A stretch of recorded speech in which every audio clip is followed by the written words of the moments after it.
नमस्कार दोस्तों, good morning, सुप्रभात, राधे राधे। आप सभी दोस्तों का स्वागत आज की इस करंट अफेयर्स की क्लास में है। आज ऑन टाइम आपकी क्लास स्टार्ट हो चुकी है।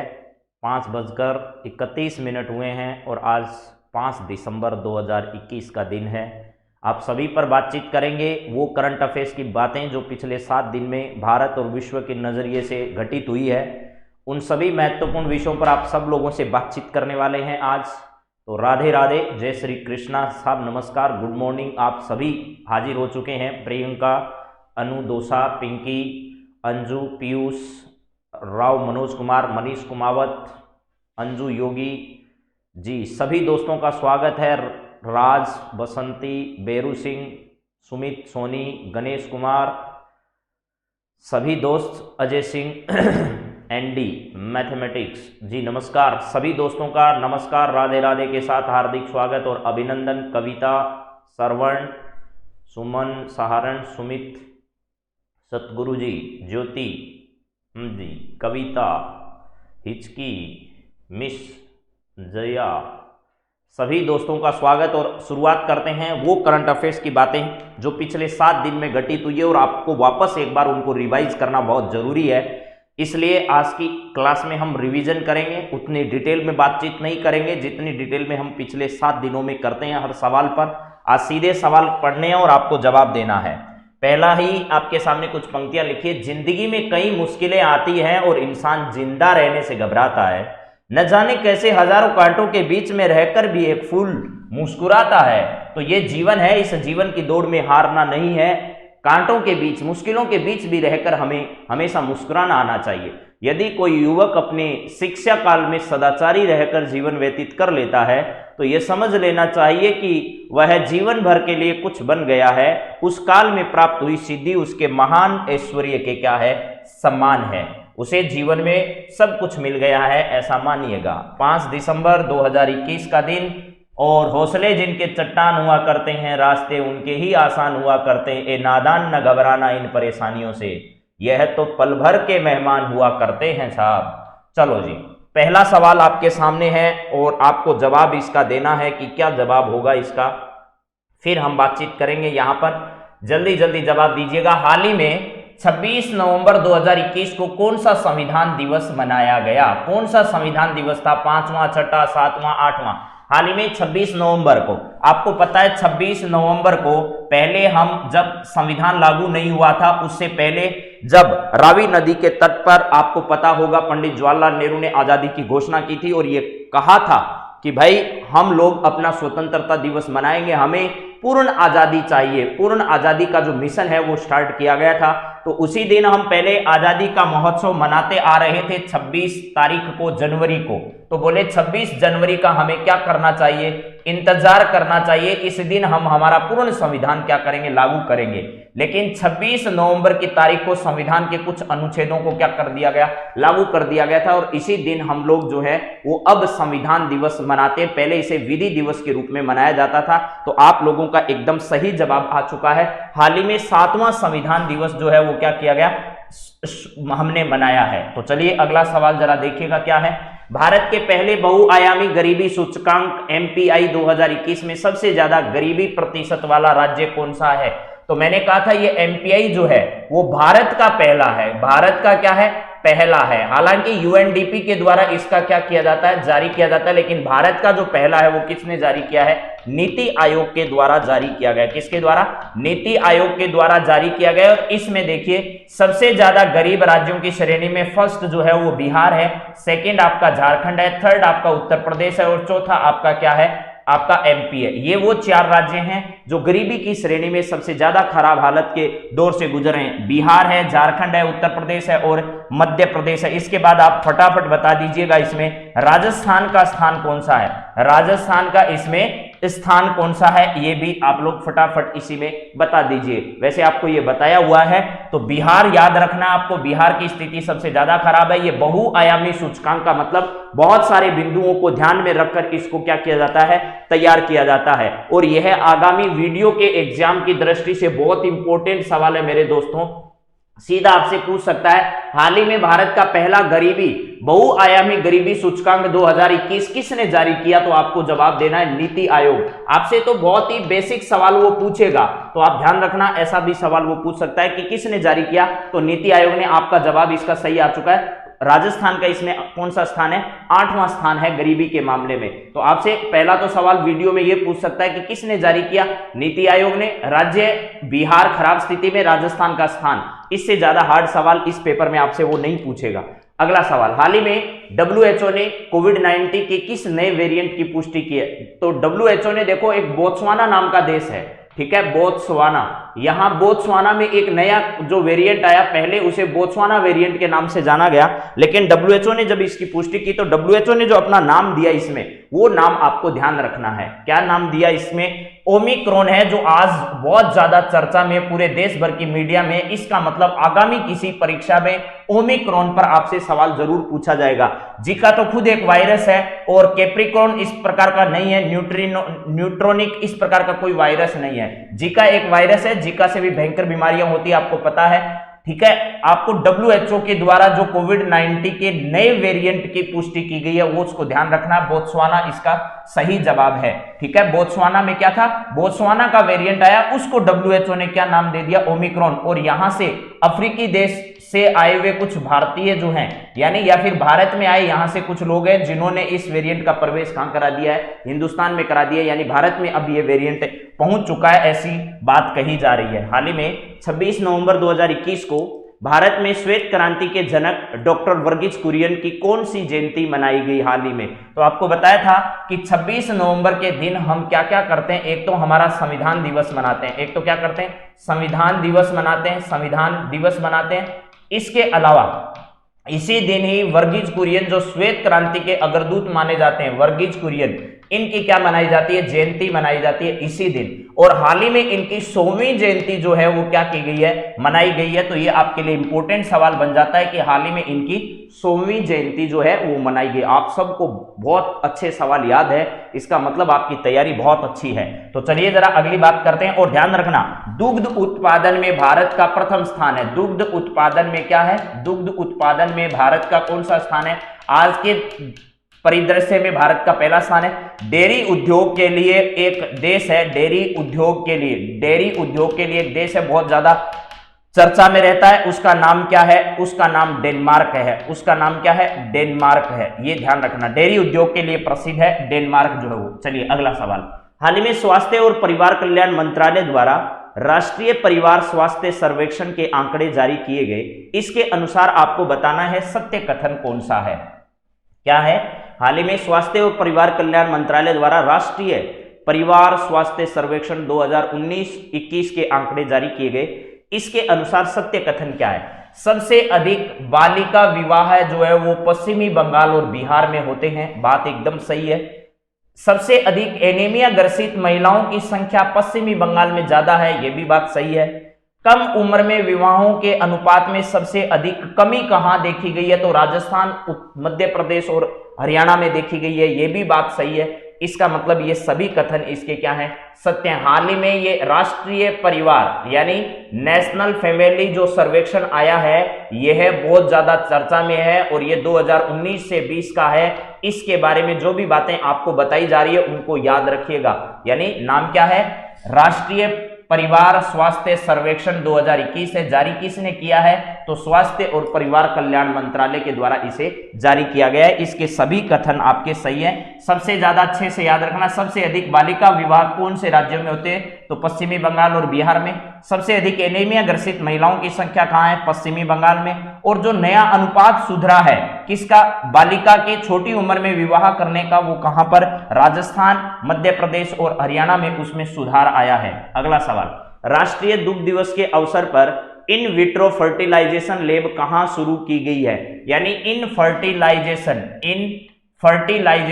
विट्रो फर्टिलाइजेशन IVF जो है, इस लैब की शुरुआत हाल ही में कहां पर की गई? कब? 26 नवंबर के दिन। 26 नवंबर को ही क्या किया जाता है? राष्ट्रीय दुग्ध दिवस मनाया जाता है। वर्गीज कुरियन की इस दिन 100वीं जयंती मनाई गई। संविधान दिवस हमने मनाया, उसी दिन राष्ट्रीय दुग्ध दिवस मनाया जाता है। इस अवसर पर विट्रो फर्टिलाइजेशन लैब कहां शुरू की गई? तो धामरोद गुजरात में, हेसरघट्टा कर्नाटक में, या ए व बी दोनों जगह, या नन? तो ध्यान रखना, एक तो गुजरात में धामरोद नाम की जगह और एक हेसरघट्टा जो है वो कहां पड़ता है? कर्नाटक में। इन दोनों जगह पर आईवीएफ लैब की क्या की गई है? शुरुआत की गई है। इसके दोनों ही सवाल क्या है? सही है, यानी दोनों ऑप्शन सही है। धामरोद गुजरात में और हेसरघट्टा जो है वो कहां पर है? कर्नाटक में। इन दोनों जगह पर जो है वो राष्ट्रीय दुग्ध दिवस के अवसर पर ऐसा किया गया है। अगला सवाल, जूनियर पुरुष हॉकी विश्व कप जो है उसका आयोजन कहां किया जा रहा है? जूनियर पुरुष हॉकी विश्व कप का आयोजन कहां किया जा रहा है? आपसे यह पूछा जा रहा है का आयोजन कहां किया जा रहा है। इसमें आपको पता है अभी भारत जो है वो सेमीफाइनल में पहुंच चुका था। किसको हराकर? तो बेल्जियम को हराकर। बेल्जियम जो है उसको हराकर भारत कहां पहुंच चुका था? यहां पर सेमीफाइनल में पहुंचा। लेकिन सेमीफाइनल में भारत का मुकाबला, सेमीफाइनल में भारत का मुकाबला किससे हुआ साहब? जर्मनी से हुआ। जर्मनी से मुकाबला हुआ और जर्मनी से भारत क्या हो गया? हार गया। यानी इस प्रतियोगिता में पूर्व भारत विजेता है। यानी पिछला जो जूनियर पुरुष हॉकी विश्व कप हुआ है उसका भारत विजेता है, और पिछली बार का विजेता इस बार सेमीफाइनल में जर्मनी से हारकर कहां हो गया है? बाहर हो गए। और इसका आयोजन कहां हो रहा है? तो भुवनेश्वर उड़ीसा में जो है इसका आयोजन किया जा रहा है। तो इसका सही जवाब है भुवनेश्वर उड़ीसा में इसका आयोजन किया जा रहा है। ना तो पोलैंड में आयोजन हो रहा है, ना ह्यूस्टन में, ना कानपुर में। इसका भुवनेश्वर उड़ीसा में आयोजन हो रहा है। भुवनेश्वर उड़ीसा में जो है बीजू जनता दल जो है ना, बीजू जनता दल इसकी सरकार है। बीजू जनता दल के कौन है? यहाँ नवीन पटनायक साहब है। नवीन पटनायक जो है यहां पर ध्यान रखिएगा आप लोग। ये उड़ीसा जो है इसके तट पर अभी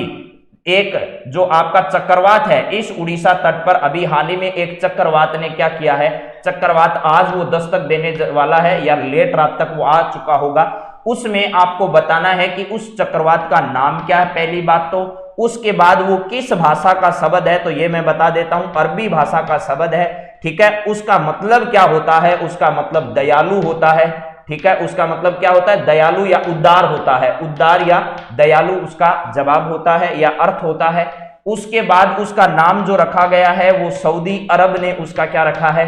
नाम रखा है। सऊदी अरब ने उसका नाम रखा है। तो जवाब एकदम सही है, विनोद नहीं है भाई, विनोद नहीं है, क्या है? जवाद है। ये जवाद इसका सही जवाब है। जवाद है दयालु या उदार होता है, इसका अर्थ अरबी भाषा का शब्द है, और ये जो नाम है वो सऊदी अरब ने इसका इस बार क्या रखा है? नाम रखा है। ये सारी बातें परीक्षा के दृष्टि से इंपॉर्टेंट है। अगला सवाल, सौरव घोषाला ने मलेशियन ओपन का खिताब जीता है, इसका संबंध किस खेल से? यानी मलेशियन ओपन जो हुआ अभी हाल ही में, इस मलेशियन ओपन का संबंध किस खेल से है? या फिर ऐसे बता दीजिए, या सौरव घोषाल का संबंध इनमें से किस खेल से है जिन्होंने अभी हाल ही में इसके संबंध में क्या जीता है? अपना मलेशियन ओपन जीता है। वॉलीबॉल से, टेनिस से, फुटबॉल से, स्क्वैश से। तो ध्यान रखना इनका संबंध किस खेल से है? स्क्वैश से संबंधित है। स्क्वैश की सनसनी किसे कहते हैं यह भी आप लोग बताइए। स्क्वैश की सनसनी किसे कहते हैं? सनसनी किसे कहते हैं ये भी बता दीजिए, परीक्षा में आ सकता है। स्क्वैश की सनसनी किसे कहते हैं? या सौरव घोषाला जो है वो मलेशिया जो है, इस मलेशिया ओपन कप में इन्होंने जीत हासिल की है, और ये स्क्वैश खेल से क्या है? संबंधित है। अगला सवाल, जापान के वर्तमान में प्रधानमंत्री कौन है? इनमें शिंजो आबे नहीं है, लेकिन शिंजो आबे को पद्म विभूषण दिया जा चुका है इस बार, ये ध्यान रखना है। पद्म विभूषण से सम्मानित किया गया है किसको साहब? ये पद्म विभूषण दिया गया है शिंजो आबे जो कि जापान के पूर्व प्रधानमंत्री हैं। तो यहां हाल ही में कोशिहिदो सुगा जो है वो भी रिटायर हो चुके हैं, ये पूर्व में रहे हैं यहाँ के, यानी ये दोनों पूर्व प्रधानमंत्री हैं कहाँ के? जापान के। अभी हाल ही में फूमिया किशिदो जो है ये यहां पर लगा दिया इन्होंने, मैगडेलेना जो है, एंडरसन मैगडेलेना यहां है, ये फूमिया किशिदो इनका नाम है। फूमिया किशिदो ये इनका नाम है। फूमिया किशिदो इनका क्या है? नाम है। ये जापान के वर्तमान में प्रधानमंत्री है, जरूर ध्यान रखना भैया। जापान के वर्तमान पीएम कौन है? वर्तमान पीएम कौन है अगर ये पूछा जाए तो फूमिया किशिदो है। और एंडरसन मैगडेलेना जो है ये आपको बताया जा चुका है, अब तो रट लिया होगा आपने। स्वीडन देश जो है उस स्वीडन देश की क्या थी? कुछ ही घंटों की, यानी कुछ ही घंटों की क्या थी? कुछ होवर्स की पीएम ये थी, कहां की? स्वीडन की, जहां से कौन कौन आता है ये भी आपको पता होगा। स्वीडन की पर्यावरण कार्यकर्ता ग्रेटा थनबर्ग का नाम आपने बहुत अच्छे से सुन रखा होगा, तो ये इसका सही जवाब है। चलिए जरा नेक्स्ट सवाल पर बात आपसे करते हैं। अगला सवाल आपकी स्क्रीन पर क्या है, यहां है स्वास्थ्य सर्वेक्षण 5 के अनुसार देश की प्रजनन दर कितनी है। तो देश की प्रजनन दर जो है वो प्रजनन दर में इस स्वास्थ्य सर्वेक्षण 5 के अनुसार कमी हुई है। पहले ये प्रजनन दर जो है वो 2.2% के आसपास थी पिछली बार, लेकिन अब यह दर जो है वो 2.1% दर है। यानी महिलाओं के बच्चे पैदा करने की जो क्षमता है, बच्चों के पैदा करने की जो क्षमता है वो भी क्या होती जा रही है, पैदा करने की क्षमता धीरे धीरे करने की क्षमता भी क्या होती जा रही है, कम होती जा रही है। क्षमता में कमी जो है वही क्या कहलाती है, प्रजनन दर कहलाती है। ठीक है, तो ये प्रजनन दर जो है वो धीरे धीरे कम होती जा रही है और इस सर्वेक्षण में 2.1% बताई गई है। आप सभी का एकदम सही जवाब है। हाल ही में सूडान के नए प्रधानमंत्री कौन बने। सूडान आप लोगों को पता है अफ्रीकी देश है। सूडान बहुत अभी चर्चा में आया था, तो यहाँ के प्रधानमंत्री को पीछे हटा दिया गया था, लेकिन वापस इनका चुनाव हो चुका है और नए प्रधानमंत्री कौन बने यहाँ, अब्दुल्ला हमदोक है या लुइस बोथा है या अब्दुल्ला गुरनेई है या हामिद करजई है। हामिद करजई नहीं है, अब्दुल्ला गुरनेई नहीं है, लुइस बोथा नहीं है। इसका सही जवाब है अब्दुल्ला हमदोक। अब्दुल्ला हमदोक की आपको इमेज भी दिखाई थी मैंने और सूडान का पूरा चित्र आपके सामने मैंने रखा था, सूडान के मैप के साथ आपको पीछे रिवाइज करवाया जा चुका है। ठीक है, हाँ जी, तो यहां पर क्या है, अब्दुल्ला हमदोक इसका सही जवाब है। अब्दुल्ला हमदोक सूडान से आते हैं। अगला सवाल, हाल ही में 3 दिवसीय अंतर्राष्ट्रीय पर्यटन मार्ट की शुरुआत कहां हुई है। तो अब इन 2-3 दिनों में तो खूब चर्चा में है क्योंकि अभी ये चल रहा है। अंतर्राष्ट्रीय पर्यटन जो है मार्ट है, ये 3 दिवसीय मार्ट है। इस 3 दिवसीय मार्ट की शुरुआत कहां की गई है। तो शिलोंग मेघालय में नहीं की गई है, यहां तो गारो खासी जयंतियां की पहाड़ियां हैं, प्लस मेघालय का एक उत्सव बहुत चर्चा में रहता है। इसके अलावा त्रिपुरा अगरतला नहीं है, गंगटोक सिक्किम नहीं है। इसका सही जवाब है कोहिमा नागालैंड। यानी कोहिमा में 3 दिवसीय अंतर्राष्ट्रीय पर्यटन मार्ट की हाल ही में क्या की गई है, शुरुआत की गई है। पर्यटन मार्ट, अंतर्राष्ट्रीय पर्यटन मार्ट की शुरुआत कहां की गई है, तो ध्यान रखना है अंतर्राष्ट्रीय पर्यटन मार्ट की शुरुआत जो हाल ही में है वो 3 दिवसीय मार्ट की शुरुआत कहां की गई है, कोहिमा नागालैंड के अंतर्गत की गई है। मेरे हिसाब से ये बात आपको ध्यान रह जाएगी। अब बढ़ते हैं अगले सवाल की ओर। अगला सवाल आपकी स्क्रीन पर क्या आने वाला है जरा देख लीजिए और बता दीजिएगा उसका सही जवाब। आपकी स्क्रीन पर यह रहा नेक्स्ट सवाल और इसका जवाब बताइए। 9वीं ब्रिक्स विज्ञान एवं प्रौद्योगिकी मंत्रियों की बैठक की अध्यक्षता किस देश के विज्ञान एवं प्रौद्योगिकी मंत्री ने की है। तो मेरे हिसाब से तो आप कुछ ही सेकंडों में इसका जवाब बता दोगे और आपको कोई ज़्यादा दिक्कत भी नहीं आएगी इस सवाल के जवाब में, क्योंकि इतने तो आप लोग एक्सपर्ट अब हो ही चुके हैं कि जवाब आप धड़ाधड़ दे पाएं। तो फटाफट जवाब दे दीजिए, इसका क्या होगा। आ भी चुका है कुछ लोगों का जवाब। भारत के विज्ञान एवं प्रौद्योगिकी मंत्री जो है उनका नाम है जितेंद्र सिंह। क्या है, जितेंद्र सिंह है। ये जितेंद्र सिंह जो है इन्होंने ब्रिक्स देशों का जो शिखर सम्मेलन मंत्रियों का हुआ है उस ब्रिक्स शिखर सम्मेलन की अध्यक्षता की है। बी में ब्राजील है, रसिया है, इंडिया है, चाइना है और साउथ अफ्रीका है। ये इतने देशों का एक क्या है, संगठन है और इन देशों को आर्थिक सहायता मुहैया कराने के लिए एक बैंक की स्थापना की गई है जिसका नाम क्या है, एनडीबी बैंक है। यानी न्यू डेवलपमेंट बैंक जो है वो ब्रिक्स देशों का एक क्या है, बैंक है। ब्रिक्स देशों का इस बार की जो अध्यक्षता है वो किसने की है, भारत ने की है। इस बार की अध्यक्षता भारत ने की और भारत की तरफ से नेतृत्व तो इसका प्रधानमंत्री मोदी ने किया।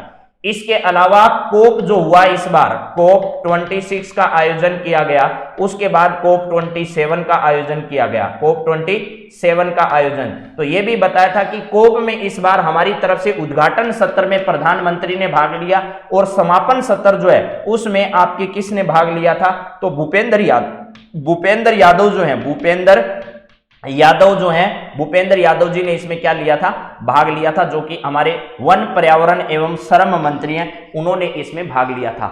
यानी कोप का आयोजन पिछला मैड्रिड में आयोजित किया गया था, इस बार वाला कहां पर किया गया था, तो ग्लासगो में आयोजन किया गया। ग्लासगो जो स्विट्जरलैंड में है वहां आयोजन हुआ और आगामी आयोजन जो है वो कहां किया जाएगा, मिस्र में किया जाएगा। ये 3 बातें याद रखना। मुझे ये लग रहा है कि आपके वीडियो के एग्जाम में और उसमें नहीं तो आगामी जो सेकंड ग्रेड का एग्जाम आने वाला है उसमें ये सवाल पक्का छपेगा कि भाई कोप का आयोजन कहां हुआ, कहां होने वाला है। ये दो सवाल बड़े इंपॉर्टेंट है। अगला सवाल देखिए, आंध्र प्रदेश सरकार ने स्पोर्टिंग आंध्राज लर्निंग ट्रांसफॉर्मेशन परियोजना के लिए $250 मिलियन के ऋण हेतु कानूनी समझौता किसके साथ किया है? भारत सरकार के साथ और विश्व बैंक के साथ। इन दोनों के साथ जो है वो आंध्र सरकार ने आंध्राज लर्निंग ट्रांसफॉर्मेशन परियोजना के लिए क्या किया है? $250 मिलियन का समझौता किया है। ध्यान रखना, कोई भी राज्य सरकार भारत सरकार की अनुमति के बिना किसी बाहरी एजेंसी से किसी भी प्रकार का पैसा जो है वो नहीं ले सकती है। भारत सरकार की पहले उसे परमिशन लेनी होगी, भारत सरकार गारंटी लेगी तो ही उसको पैसा मिलेगा, अन्यथा पैसा नहीं मिलने वाला है, ये भी ध्यान रखिएगा।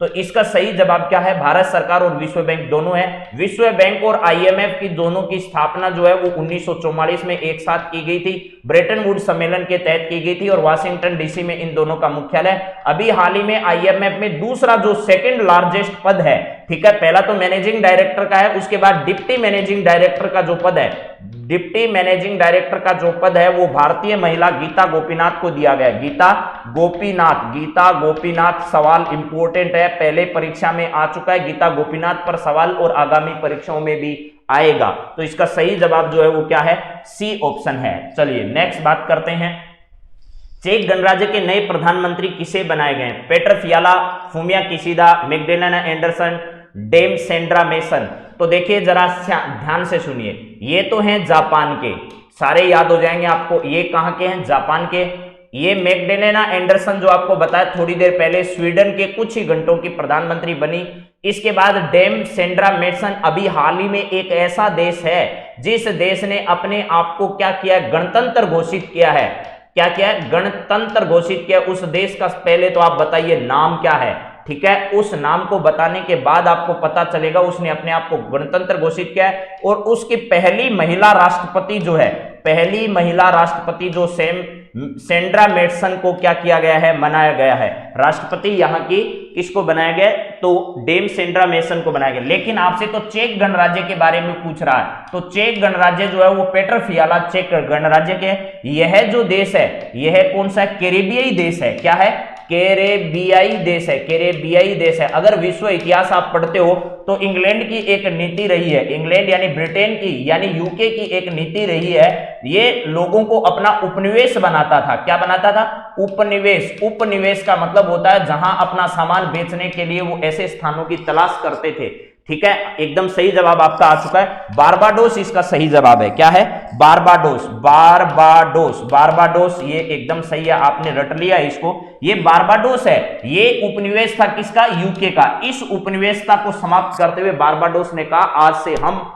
हमारी खुद की नीतियां तय करेंगे, हमारा खुद का राष्ट्रपति होगा, हम एक गणतंत्र राष्ट्र हैं, अब महारानी का आदेश हमारे यहां पर नहीं चलने वाला है। और उस राष्ट्र की पहली महिला जो राष्ट्रपति है वो किसको बनाया गया है? तो ध्यान रखना, उसमें डेम सेंड्रा मेसन जो है वो वहां की पहली महिला राष्ट्रपति बन गई है। उपनिवेश का काल आपने पढ़ा होगा, क्योंकि औद्योगिक क्रांति का उदय जो है विश्व इतिहास में, औद्योगिक क्रांति जो है वो सबसे पहले कहां होती है? इंग्लैंड में होती है। और जब इंग्लैंड में औद्योगिक क्रांति हुई इंग्लैंड में, तो आसपास के जो मुल्क थे उनको इन्होंने उपनिवेश बनाना शुरू किया। अपना तैयार जो माल था वो इन देशों में बेचना क्या कर दिया? इन्होंने आरंभ कर दिया। तो ऐसा आपको ध्यान रखना है, ठीक है? हाँ जी। तो चलिए जरा बात करते हैं अगले सवाल पर। यहां डेम सेंड्रा मेसन यहां पर किसकी है? बारबाडोस की है। और चेक गणराज्य के क्या है? पेट्रा फियाला है। अगला सवाल, यूनाइटेड किंगडम के उपनिवेश शासन से पूर्णतया मुक्त होने की घोषणा करने वाला देश जिसने पूर्ण गणतांत्रिक होने की घोषणा की है, तो ये अभी आपको बता दिया, बोट्सवाना नहीं है। ब्रिज टाउन जो है वो बारबाडोस की राजधानी है, ये ध्यान रखना। क्या है? ब्रिज टाउन जो है वो क्या है? बारबाडोस की क्या है? राजधानी है। गुयाना नहीं है, ये ध्यान रख लो, ठीक है? गुयाना नहीं है और बोट्सवाना नहीं है। बोट्सवाना में तो अभी जो नया वेरिएंट है ओमिक्रॉन वो पहले आया था। तो बारबाडोस इसका सही जवाब है। और बारबाडोस के बारे में आपको बता दिया कि बारबाडोस की राजधानी क्या है? ब्रिज टाउन है। बारबाडोस की राजधानी याद रखना क्या है? बारबाडोस की राजधानी ब्रिज टाउन है। अगला, हाल ही में नेशनल कैडेट कोर या फिर इसे नेशनल कैडेट क्रूप्स भी आप कह सकते हो, नेशनल कैडेट कोर या नेशनल कैडेट क्रूप्स भी आप कह सकते हो इसे, इसका कौन सा स्थापना दिवस हाल ही में क्या किया गया, मनाया गया, 72, 73, 74, 75, इसका कौन सा स्थापना वर्ष जो है वो हाल ही में क्या किया गया है, मनाया गया। एनसीसी जो है, नेशनल कैडेट कॉर्प्स जो है, हाँ जी, कैपिटल ऑफ बारबाडोस जो है वो ब्रिज टाउन है, एकदम सही बात है। चलो जी बताओ अगला। यहां पर आपसे पूछा जा रहा है कि हाल ही में एनसीसी ने अपना कौन सा स्थापना वर्ष मनाया, तो इसका 73वां स्थापना वर्ष जो है वो हाल ही में क्या किया गया, मनाया गया। 73वां स्थापना दिवस जो है वो किसने मनाया, एनसीसी ने, ठीक है। एक तो सुरक्षा और क्या है, सुरक्षा और समाज सेवा, सुरक्षा और समाज सेवा के क्षेत्र में काम करने वाला देश का ऐसा संगठन है, ठीक है, जो क्या करता है, लगातार शिक्षा के साथ साथ जो है वो बच्चों को सुरक्षा के भी गुण प्रदान करता है। अगला एक बात करते हैं, 30 नवंबर 2021 को विवादित तीनों कृषि कानूनों की वापसी के संदर्भ में बिल संसद यानी लोकसभा में किसने पेश किया। लोकसभा का जो निम्न सदन है, उस निम्न सदन में जो तीनों कृषि कानून थे, उन तीनों कृषि कानूनों के संबंध में निरसन अधिनियम या निरसन बिल जो है, वो निरसन बिल किसने प्रस्तुत किया, आपको यह बताना है। तो दोनों काम एक नहीं किए, पहले तो इन तीनों कृषि कानूनों के संबंध में बिल जो है वो लेकर कौन आया था, वही आदमी जो है इनको निरसन का नियम यानी इनको निश्चित करने का जो बिल है वो भी लेकर आया, ठीक है। तो आपको पता होना चाहिए नरेंद्र मोदी जी नहीं लेकर आए, इन्होंने तो सिर्फ कहा, अर्जुन मेघवाल जी लेकर नहीं आए, ये संसदीय मंत्री भी हैं, संसदीय राज्य मंत्री हैं। नरेंद्र सिंह तोमर इसका सही जवाब है, यही तो कृषि बिल लेकर आए थे और इन्होंने ही इनको निरसन करने का यानी निरस्त करने का जो बिल है यही लोकसभा में लेकर आए। 12 दिसंबर को मिस यूनिवर्स सौंदर्य प्रतियोगिता का आयोजन कहां किया जाएगा, तो अब तो आपने रट लिया। इस देश के बारे में आपको इतनी डिटेल मैंने पढ़ा दी है कि इस देश का जरा जरा आप जानते हो कि इस देश में कहां क्या क्या है। अगर आपको भ्रमण करने का भी मौका मिल जाए तो आप इस देश के बारे में बता सकते हो। इस देश के निवासियों से ज्यादा जानकारी आपके पास है। अब ब्रिटेन इसका सही जवाब नहीं है। आपको यूके के बारे में पता होगा भैया, यूके में एक क्षेत्र है उत्तरी आयरलैंड, क्या है, उत्तरी आयरलैंड है, उत्तरी आयरलैंड एक आपका पड़ता है यहां पर। इसके अलावा इसमें एक आपका पड़ता है स्कॉटलैंड, क्या पड़ता है, स्कॉटलैंड पड़ता है। स्कॉटलैंड के अलावा यहां पर वेल्स आता है, वेल्स के अलावा यहां इंग्लैंड आता है, यहां क्या आता है, इंग्लैंड आता है। इन इतने क्षेत्रों को मिलाकर ये इधर ऐसे ऐसे ही दिखता है मैप में आपको, एक इलाका इधर है, एक इलाका इधर है। इसमें स्कॉटलैंड है, वेल्स है और इंग्लैंड है, यहां उत्तरी आयरलैंड है। इन तीनों भागों, चारों भागों को मिलाकर या दो भाग है, इनको मिलाकर यूके कहा जाता है। आपको यह ध्यान होना चाहिए। यहां की प्रमुख नदी जो है वो आपको पता है, लंदन किस नदी के किनारे पर स्थित है, वही यहां की क्या है, प्रमुख नदी है। प्लस आपने एक चैनल का नाम सुना होगा, इंग्लिश चैनल, कौन सा, इंग्लिश चैनल। इंग्लिश वो बात नहीं कर रहा हूं, इंग्लिश चैनल है ये, इंग्लिश चैनल, यहां पर ध्यान रखिएगा, ये इंग्लिश चैनल है। और यहां एक जल संधि पड़ती है जो इस वाले भाग को इस वाले भाग से जोड़ता है। आपको उस जल संधि के बारे में भी क्या होना चाहिए, मालूम होना चाहिए। तो बता सकते हो। भारत इसका सही जवाब नहीं है, अमेरिका भी नहीं है, इसका सही जवाब क्या है, इजराइल है। और इजराइल के बारे में जानते हो, यरूशलेम यहाँ की राजधानी है, अल-कद्दा मस्जिद यहाँ पर चर्चा में रही थी। इसके अलावा कौन कौन सा क्षेत्र है, ठीक है, गोलन हाइट्स क्षेत्र है, गाजा पट्टी का जो क्षेत्र है, ये सब आप लोगों को रोजाना मैं बताता आ रहा हूं। तो ये सब बातें अपन डिटेल में पहले से ही कर चुके हैं।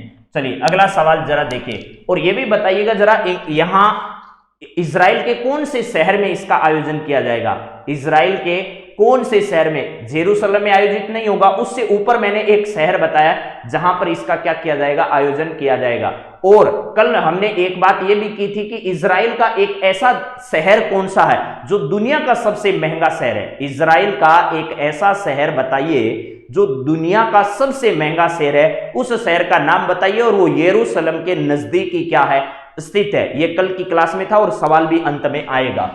डेब्यू टेस्ट में शतक व अर्धशतक लगाने वाले भारत के पहले बल्लेबाज कौन है, लाला अमरनाथ है, शिखर धवन है, रोहित शर्मा है और ये क्या है, श्रेयस अय्यर है। क्या है, श्रेयस अय्यर है। तो श्रेयस अय्यर वो खिलाड़ी हैं भारत के पहले बल्लेबाज हैं जिन्होंने अपने डेब्यू टेस्ट में एक तो क्या बना दिया, शतक बना दिया और एक क्या बना दिया, अर्धशतक बना दिया इन्होंने। ठीक है, हाँ जी ठीक है, शंकर जी ईश्वर प्रसाद, ठीक है, पता चल गया है। तेल अबीब एकदम सही है। तेल अबीब इजराइल का वो क्षेत्र है जो दुनिया भर का सबसे महंगा शहर है, ये ध्यान रखना। तेल अवीव इजराइल का वो शहर है जो दुनिया का सबसे महंगा शहर है। एकदम सही जवाब सबका आ चुका है, आपने याद कर रखा है इसका मतलब। डेब्यू टेस्ट में शतक और अर्धशतक लगाने वाले भारत के पहले बल्लेबाज जो है वो श्रेयस अय्यर हैं, जिन्होंने 50 और 100 रन अभी बनाए हैं। किसके खिलाफ? न्यूजीलैंड के खिलाफ, ये ध्यान रख लेना। न्यूजीलैंड जो है उस न्यूजीलैंड के खिलाफ ऐसा कारनामा इन्होंने किया। देखिए अगर बात की जाए डेब्यू टेस्ट और शतक और अर्धशतक को छोड़कर ये बात की जाए कि डेब्यू टेस्ट में सबसे ज्यादा रन किन भारतीयों ने बनाए, तो पहला स्थान उसमें लाला अमरनाथ का आएगा, दूसरा स्थान उसमें शिखर धवन का आएगा, और तीसरे खिलाड़ी हैं रोहित शर्मा, और चौथे खिलाड़ी बन चुके हैं अब कौन? श्रेयस अय्यर हैं। वो 4 खिलाड़ी हैं जो अपने पहले ही मैच में क्या कर चुके हैं? सबसे ज्यादा रन बना चुके हैं। उन चारों खिलाड़ियों के नाम लाला अमरनाथ है, शिखर धवन है, रोहित शर्मा है, श्रेयस अय्यर। लेकिन शतक और अर्धशतक बनाने वाले पहले खिलाड़ी कौन है? वो श्रेयस अय्यर हैं। अगला सवाल जरा देखिए क्या है।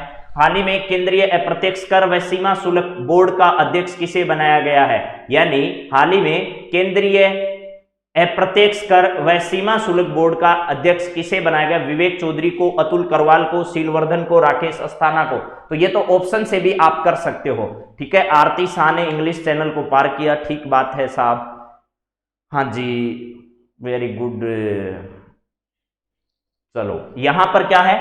केंद्रीय अप्रत्यक्ष कर व सीमा शुल्क बोर्ड है, इसका अध्यक्ष ये केंद्र सरकार जो है ना उसके हिसाब से आपको ये ध्यान रखना है कि अप्रत्यक्ष कर है, ये केंद्रीय अप्रत्यक्ष कर व सीमा शुल्क बोर्ड है। ये केंद्र सरकार का जो वित्त मंत्रालय है, उस वित्त मंत्रालय के नीचे एक विभाग आता है जिसका नाम है राजस्व विभाग। क्या आता है? राजस्व विभाग। और उस राजस्व विभाग के अंतर्गत एक संस्था आती है जिसका नाम है केंद्रीय अप्रत्यक्ष कर व सीमा शुल्क बोर्ड है। उसका नया अध्यक्ष हाल ही में विवेक चौधरी को बनाया गया है। अतुल करवाल किसके हैं?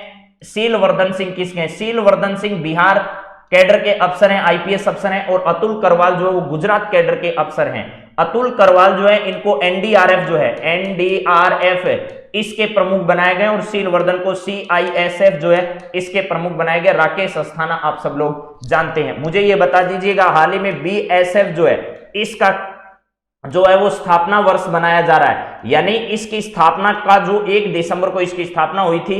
इस समय जैसलमेर में परेड का आयोजन किया जा रहा है। जैसलमेर में आज 5 दिसंबर है, आज अमित शाह इनकी परेड का नेतृत्व करने वाले हैं, कल वो जैसलमेर पहुंच चुके हैं। ये बीएसएफ जो है, इस बीएसएफ के महानिदेशक या फिर महानिदेशक कौन है? निदेशक बता दो या महानिदेशक कौन है, ये आप लोग बताइए। तो ध्यान रखना इनके हैं प्रवीण कुमार। कौन है?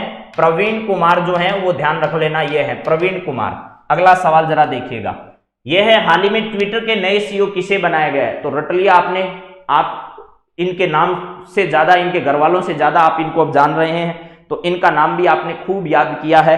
बता दीजिए फटाफट क्या होगा इसका सही जवाब। ऐसे व्यक्ति का नाम आप बता दीजिए जो इन्होंने हाल ही में क्या किया है, इस प्रकार का काम किया कि ट्विटर जो दुनिया की सर्वश्रेष्ठ एजेंसी मानी जाती है एक तरीके से, उस एजेंसी के इन्होंने सबसे बड़े पद पर पहुंचने का गौरव हासिल किया है। तो आप लोगों का जवाब आ चुका है। नित्यम कुमार नहीं है, दलीप कुमार नहीं है, मनोज कुमार नहीं, इसका सही जवाब है पराग अग्रवाल। पराग अग्रवाल जो है वो राजस्थान के अजमेर जिले से संबंधित है। अजमेर केंद्रीय विद्यालय जो है यहाँ पर केवी में इन्होंने क्या किया है? अध्ययन किया है। उसके बाद इन्होंने मुंबई जो आईआईटी है, आईआईटी मुंबई जो है, यहाँ पर इन्होंने कंप्यूटर साइंस जो है, इस कंप्यूटर साइंस में इन्होंने क्या किया है? अपनी ग्रेजुएशन की है। उसके बाद बड़े बड़े कंपनियों के जो मालिक हैं, सीईओ जो हैं, उनके संपर्क में रहे, और वर्तमान में आप पराग अग्रवाल जी जो हैं वो इसके ट्विटर के सीईओ, पहले से ट्विटर में नौकरी कर रहे थे लेकिन अब इनके सीईओ बना दिए गए हैं। चलिए अगला सवाल यहां पर है आपके सामने कि #AIR नेक्स्ट कार्यक्रम हाल ही में किसने लॉन्च किया है? एयर नेक्स्ट जो कार्यक्रम है वो हाल ही में #AIR नेक्स्ट कार्यक्रम हाल ही में किसने लॉन्च किया है? तो युवाओं के लिए यह कार्यक्रम लॉन्च किया है। युवाओं को एक ऐसा मंच प्रदान किया जा रहा है जिसके माध्यम से वो अपने रोजगार के नए अवसर तलाश सके, अपने आप अंदर विश्वास पैदा कर सके, ऐसा इन्होंने प्रयास किया है। तो यह प्रयास किसने किया है कि #AIR नेक्स्ट कार्यक्रम हाल ही में लॉन्च किया है? तो क्या प्रसार भारती ने किया है? ऑल इंडिया रेडियो ने किया है? प्रभात विज्ञान ने किया है? डीआरडीओ और प्रभात विज्ञान की इसमें कोई भूमिका नहीं है। अब ऑप्शन अगर ऐसे आए तब तो आपको ऑल इंडिया रेडियो से ही करना है। ये this is all India radio, all India radio AIR यहां लिखा हुआ है। तो अगर ये ऑप्शन आए तो आपको क्या करना है? ऑल इंडिया रेडियो करना है। अगर ऑल इंडिया ऑप्शन में नहीं आए और ऑप्शन में प्रसार भारती आए तो आपको प्रसार भारती करना है, क्योंकि ये ऑल इंडिया रेडियो का जो चैनल है ये किसके अंतर्गत काम करता है, प्रसार भारती के अंतर ही काम करता है। प्रसार भारती जो है, इस प्रसार भारती ने ही ऐसा कार्यक्रम जो है वो लॉन्च करने के लिए एयर इंडिया से इस प्रकार की बात की है। तो ऊपर सुप्रीम जो है वो कौन है, सुप्रीम तो प्रसार भारती है, लेकिन उसकी एक संस्था के रूप में काम करता है ऑल इंडिया रेडियो। चलिए इसका सही जवाब आपको बता दिया है। 27 से 28 नवंबर 2021 का Colombo security conclave focused operation किन देशों की समुद्री सुरक्षा एजेंसियों के मध्य हाल ही में आयोजित किया? तो मैंने अभी अभी आपको बताया था, ये Colombo security conclave focused operation जो है वो बहुत चर्चा में रहा था और 27 से 28 नवंबर 2021 को इसका आयोजन किया गया था। समुद्री सुरक्षा एजेंसी जो है इन देशों की, उनके बीच किया गया। तो इसमें सिंगापुर है नहीं भाई, सिंगापुर नहीं है, इसका मतलब ये भी गलत है। इसमें वियतनाम भी नहीं है, ये भी गलत है। इसके अंदर जापान नहीं है, ये भी गलत है। और इसमें रूस भी नहीं है, ये भी गलत है। इसमें रूस नहीं है, श्रीलंका तो है। तो इसका सही जवाब जो है वो भारत, श्रीलंका और मालदीव के बीच में इस प्रकार का क्या किया गया, प्रयास किया गया। वर्तमान में जो ग्लोबलाइजेशन की या फिर ग्लोबल वार्मिंग की जो घटना हो रही है, वर्तमान में ग्लोबल वार्मिंग की जो घटना हो रही है, उसके कारण आने वाले समय में सबसे ज्यादा नुकसान किसको होगा? एक तो इस श्रीलंका को होगा और एक यहां पर स्थित आपका जो मालदीव है, ये मालदीव तो हो सकता है कि पूरा जलमग्न हो जाए। ये मालदीव के सामने अपना अस्तित्व बचाए रखने का भी संकट आएगा अगर ये ग्लोबल वार्मिंग की घटना इसी प्रकार बढ़ती रही तो ये ध्यान आपको रखना है कि हाल ही में भारत और श्रीलंका के बीच में इस प्रकार का अभ्यास किया गया। श्रीलंका का एक हम्बन टोटा, ठीक है, हम्बन टोटा बंदरगाह आपको जरूर ध्यान रखना है। यहां पर तो चाइना, चीन 100 साल की लीज पर इसको ले चुका है। एक तरफ भारत है, भारत अपने यहां पर क्या कर रहा है, 100 इस प्रकार की बस्तियों का निर्माण कर रहा है, ठीक है। तो एक यहां पर पड़ता है जाफना प्रायद्वीप, क्या पड़ता है, जाफना प्रायद्वीप भी कहां पड़ता है, श्रीलंका के अंतर्गत पड़ता है। पाक जल संधि यहां पर हमारी है, ठीक है। तो ये सब यहां से रिलेटेड स्थान है। चलिए अगला, होंडुरास में किसे महिला राष्ट्रपति बनने का अवसर प्राप्त होने वाला है? अभी होंडुरास आपको पता है, खुद चर्चा में आया था, मैंने कहा था होंडुरास की इस प्रकार की महिला जो है उसको राष्ट्रपति बनने का अवसर मिलेगा। पहले दौर में वो आगे निकल चुकी है। तो सियामोरा कास्त्रो है, मैग्डेलेना एंडरसन है। तो इसका मतलब पहला ऑप्शन तो आपका कट हो गया, आज की क्लास में बात हो गई। पेटर फियाला जो है वो चेक गणराज्य के बन रहे हैं, ये भी गलत हो गया। सूडान के अब्दुल्ला हमदोक बने, अब्दुल्ला हमदोक, तो ये सूडान से संबंधित है, ये चेक गणराज्य से संबंधित है, ये आपकी स्वीडन से संबंधित है। इसका मतलब एक ही ऑप्शन आपका बच गया, वो है सियोमारा, सियोमारा, सियोमारा, ठीक है, कास्त्रो, सियोमारा कास्त्रो आपको संबंधित है यहां पर।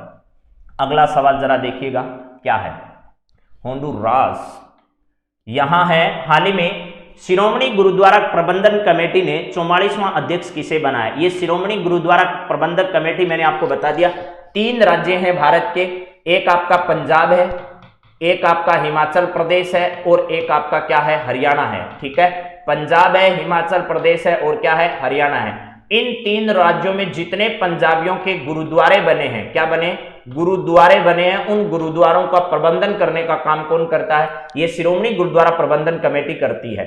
इनके अंतर्गत जो भी क्रियाक्रम होता है उन सब पर इसकी निगाह रहती है और ये अपना अध्यक्ष का चुनाव करते हैं। और इन सब पर निगाह रखने का काम, ये कंट्रोल किसका है? तो पंजाब के जो सीएम है, उस पंजाब के सीएम का ये काम होता है। तो हाल ही में मैंने बताया था कि शिरोमणि गुरुद्वारा प्रबंधन कमेटी का 44वां अध्यक्ष जो नया चुना गया वो किसे चुना गया?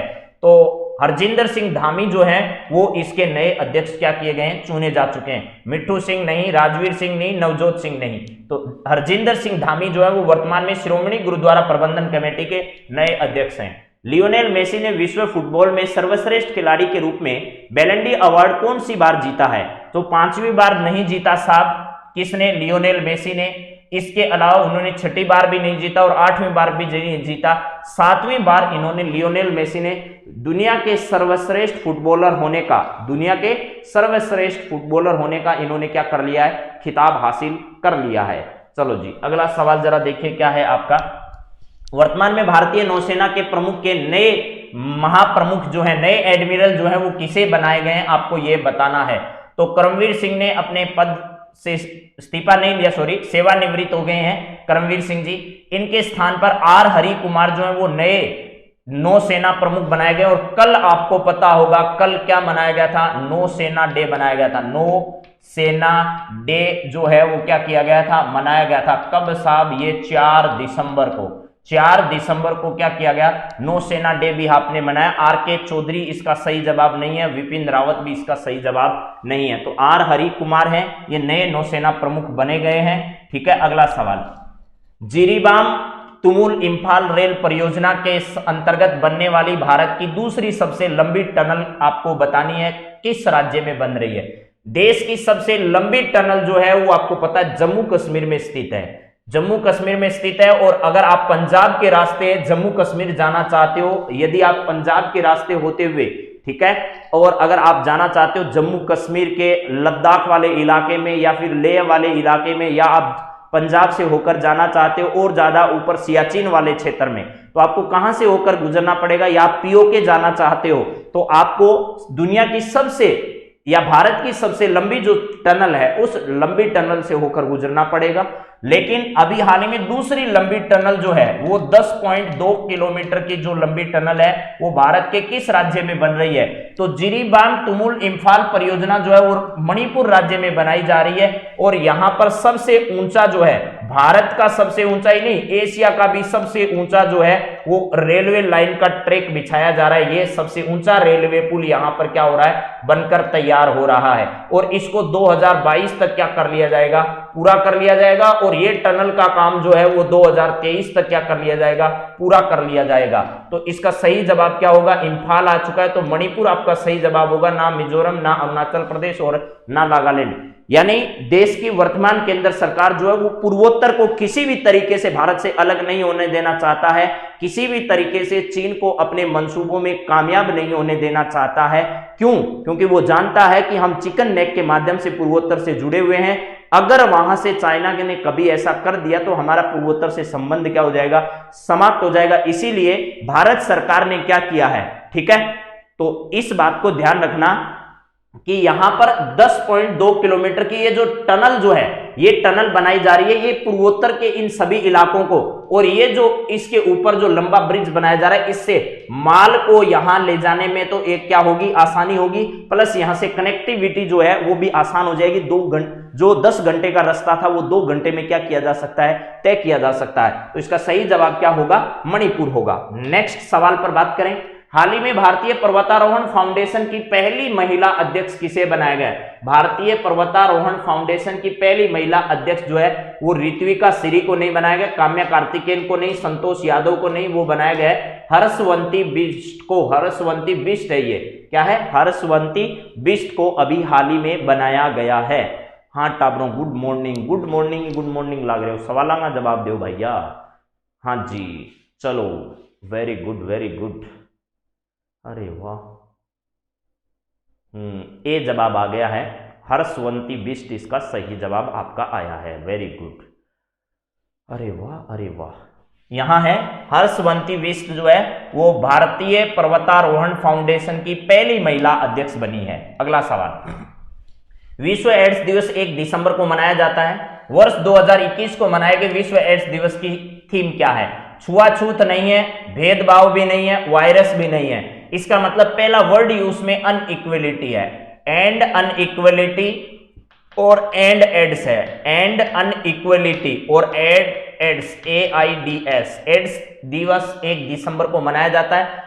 अभी बात सिर्फ एड्स के थीम पर कर रहा हूं, बाकी डिटेल में पूर्ववर्ती क्लास में बहुत अच्छे से आपको बता चुका हूं। आपको इस बार की थीम याद रखनी है, असमानता समाप्त और एड्स क्या हो जाएगा, आपका समाप्त हो जाएगा। 1 दिसंबर को ही क्या आता है, BSF का स्थापना दिवस भी आता है, और एक दिवस विश्व में एड्स दिवस आता है। लाखों की संख्या अभी भी वर्तमान में देश और दुनिया में इस एड्स रोग से ग्रसित होने वाले की है, जिसमें मैंने आपको बताया था 53% अकेली क्या है, महिला इसकी शिकार है। 53% महिलाएं जो है वो इस रोग से क्या है, जितने रोगी हैं, मान लो 100 रोगी हैं तो उनमें 53 तो हैं वो महिला है, और 47 जो है वो क्या है, पुरुष हैं। ये बात आपको ध्यान रखना है। चलिए नेक्स्ट सवाल जरा अगले वाला क्या है, बीजिंग 2022 के शीतकालीन ओलंपिक खेलों के लिए क्वालिफाई करने वाले भारत के एकमात्र एथलेटिक आरिफ खान का संबंध किससे है। इसका नाम इस बार रट लेना भैया, ये बीजिंग में आयोजित किए जाएंगे 2022 के शीतकालीन ओलंपिक्स। ग्रीष्मकालीन ओलंपिक्स अभी हाल ही में टोक्यो में आयोजित हुए,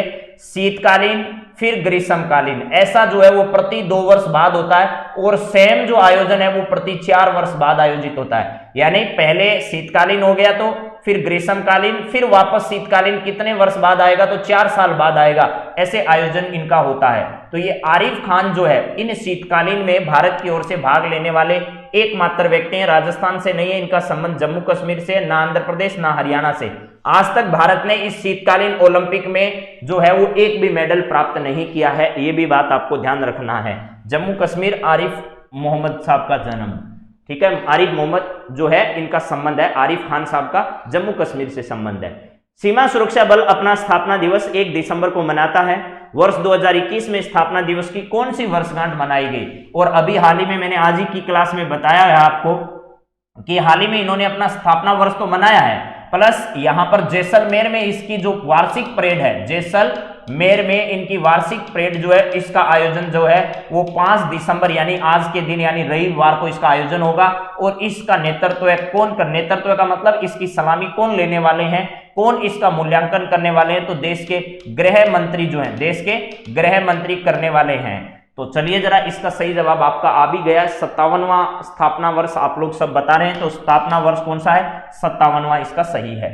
अगला सवाल, हाल ही में India young voter professional program virtual रूप से लॉन्च किया गया। यह इस कार्यक्रम का पहला संस्करण है जो निम्न का एक सहयोग कार्यक्रम है। यानी यंग इंडिया वोटर प्रोफेशनल्स नाम से एक प्रोग्राम जो है वो वर्चुअल रूप से लॉन्च किया गया है। यह किसके द्वारा लॉन्च किया गया है? तो भारत और ऑस्ट्रेलिया के, भारत और इजराइल के, भारत और इंडोनेशिया, भारत और यमन के। तो भारत और यमन नहीं है, भारत इंडोनेशिया नहीं है, भारत इजराइल नहीं है, इसका सही जवाब भारत और क्या है? ऑस्ट्रेलिया है। ठीक है, कंगारुओं की भूमि जिसे ऑस्ट्रेलिया को हम लोग कहते हैं वो आपको ध्यान रखना है। ग्रेट डिवाइडिंग रेंज यहाँ पर है, मरे डार्लिंग नदियां यहाँ पर है, इसके अलावा सोने की खाने यहाँ पर है, इसके अलावा यहाँ के 2 मरुस्थल बड़े प्रसिद्ध हैं। ये सारी बातें किसके संबंध में है? तो ये ऑस्ट्रेलिया के संबंध में है। ऑस्ट्रेलिया और न्यूजीलैंड जो है वो सम्मिलित रूप से क्या कहलाते हैं? कुक जल संधि कहाँ है, टोरस जल संधि कहाँ पर है, ये सारी बातें यहाँ से आपकी क्या है, ठीक है, इंपॉर्टेंट है। चलिए नेक्स्ट बात करते हैं, अगला सवाल। भारतीय वायुसेना के सैन्य विमानों में उपयोग के लिए स्वदेशी रूप से विकसित बायोजेट फ्यूल टेक्नोलॉजी को औपचारिक अनुमति दे दी गई है। 2013 में इसे विकसित किया गया था, किसके द्वारा? देखो भैया, भारतीय वायुसेना ने कहा कि हमारे सेना में इस्तेमाल होने वाले जितने जेट एयरवेज हैं या जितने भी हमारे लड़ाकू विमान हैं उनमें हम क्या कर सकते हैं? बायोजेट फ्यूल टेक्नोलॉजी के माध्यम से बने हुए बायोफ्यूल का इस्तेमाल कर सकते हैं। सबसे पहले इसे 2013 में ये बायोफ्यूल जो है वो बनाया कहां गया था? तो ध्यान रखना, इसका निर्माण CSIRO में किया गया था। ठीक है, इंस्टीट्यूट ऑफ इंडियन या इंटरनेशनल इंस्टीट्यूट ऑफ पेट्रोलियम जो है वहां पर इसका निर्माण किया गया था। DRDO नहीं है, इसरो नहीं है, IIT कानपुर नहीं है, इसका सही जवाब यहां पर इसका निर्माण किया गया था। चलिए अगला सवाल, आजादी के अमृत महोत्सव के अंतर्गत डिजिटल महोत्सव का आयोजन, डिजिटल महोत्सव सप्ताह जो है वो कब से कब तक मनाया जा रहा है? आजादी के अमृत महोत्सव के अंतर्गत ही क्या किया जा रहा है?